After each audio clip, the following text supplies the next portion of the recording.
ഈശോ മിശിഹായിൽ സ്നേഹം നിറഞ്ഞ മാതൃവേദി അംഗങ്ങളെ, പ്രിയ അമ്മമാരെ, ദുഃഖവെള്ളിയുടെ സങ്കടങ്ങൾക്കും ഉയർപ്പിൻ്റെ വലിയ സന്തോഷത്തിനുമിടയിലുള്ള വലിയ ശനിയുടെ നിശബ്ദതയിലാണ് നാം ഇപ്പോൾ ഉള്ളത്. മത്തായിയുടെ സുവിശേഷം 27-ാം അധ്യായം 62 മുതൽ 66 വരെയുള്ള വചനങ്ങളാണ് നാം ഇന്ന് ധ്യാനിക്കുന്നത്. ഈശോയുടെ കല്ലറയ്ക്ക് കാവലേർപ്പെടുത്തുന്ന ഈ വചനഭാഗം നമ്മുടെ കുടുംബജീവിതങ്ങൾക്ക് വലിയൊരു പ്രത്യാശയാണ് നൽകുന്നത്. ഒരമ്മ എന്ന നിലയിൽ നമ്മെ ധൈര്യപ്പെടുത്തുന്ന 3 ചിന്തകളാണ് ഈ വചനത്തിലുള്ളത്. ഒന്നാമതായി, വാഗ്ദാനങ്ങൾ മറക്കാത്ത ദൈവം. ഈശോയുടെ സ്വന്തം ശിഷ്യന്മാർ പോലും അവിടുത്തെ മരണം കണ്ട് നിരാശരായി വാതിലുകൾ അടച്ച് ഭയന്നിരിക്കുകയാണ്.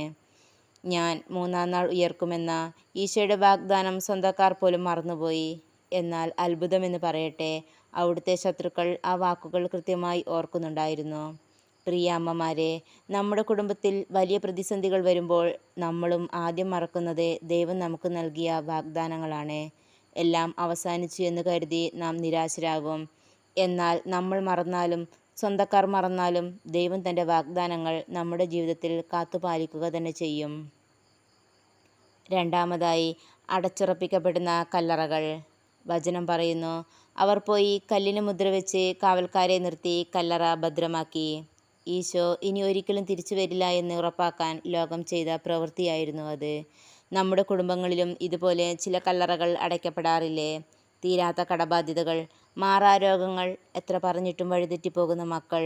ഇനി ഇവരുടെ ജീവിതത്തിൽ ഒരു മാറ്റവുമില്ല എന്ന് ലോകവും സമൂഹവും വിധിയെഴുതുന്ന, മുദ്രവയ്ക്കുന്ന ചില സാഹചര്യങ്ങളുണ്ടാകാം. എന്നാൽ പ്രിയ അമ്മമാരെ ഓർക്കുക, ലോകത്തിൻ്റെ ഒരു മുദ്രയ്ക്കും കാവൽക്കാർക്കും നിങ്ങളുടെ പ്രാർത്ഥനകളെ തടഞ്ഞു നിർത്താൻ കഴിയില്ല. കണ്ണീരോടുള്ള നിങ്ങളുടെ പ്രാർത്ഥനകൾക്ക് മുൻപിൽ ആ വലിയ കല്ലുകൾ ഉരുട്ടി മാറ്റപ്പെടുക തന്നെ ചെയ്യും. മൂന്നാമതായി, നിശബ്ദതയിൽ പ്രവർത്തിക്കുന്ന ദൈവം.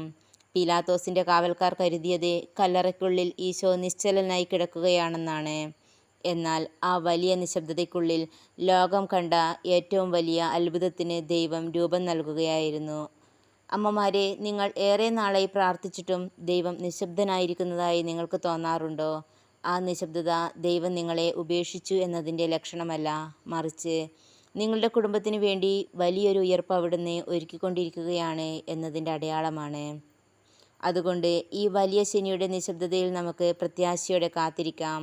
അടഞ്ഞ കല്ലറകളെ നോക്കി നിരാശപ്പെടുന്നവരല്ല, മറിച്ചത് തുറക്കപ്പെടുന്ന ഉയർപ്പിൻ്റെ പ്രഭാതത്തിനായി പ്രാർത്ഥനയോടെ കാത്തിരിക്കുന്നവരാകണം നമ്മൾ ഓരോരുത്തരും.